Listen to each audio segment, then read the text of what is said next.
Normal চাউমিনকে বাড়ির ছোটদের কাছে একটু আকর্ষণীয় করব বলে ছুটির দিনে সকালে চাউমিন দিয়ে বানিয়ে নিয়েছিলাম এই মিনি চিজি নেস্টটা। এটার একটা নিচের সাইডটা যেমন ক্রিস্পি আর ওপরের সাইডটা তেমনই সফট আর চিজি। তার জন্য প্রথমেই একটা বোলের মধ্যে সেদ্ধ করা চাউমিন নিয়ে নিয়েছি। একে একে বিভিন্ন ভেজিটেবলস দিয়েছি, যেমন গ্রেট করা গাজর, ক্যাপসিকাম, টমেটো কুচি। তোমরা এখানে চাইলে অনিয়ন কুচি, কর্ন বা ক্যাবেজ কুচি, কাঁচা লঙ্কা কুচি ঝালের জন্য এগুলোও দিতে পারো।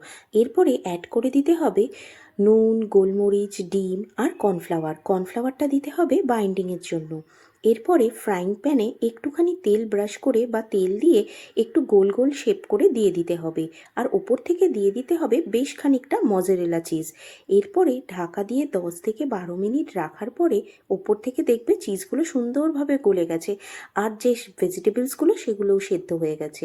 একটু চিলি ফ্লেক্স আর অরিগ্যানো ছড়িয়ে নামিয়ে নিলেই রেডি হয়ে যাবে এই মিনি চিজি নেস্টগুলো। আমার বাড়ির ক্ষুদে সদস্য তো খুব মজা করে খেয়েছিল। তোমরাও অবশ্যই বাড়িতে বানিও, বানালে আমাকে অবশ্যই জানিও কেমন লাগলো, জানিও কিন্তু। আজ এটুকুই, টাটা।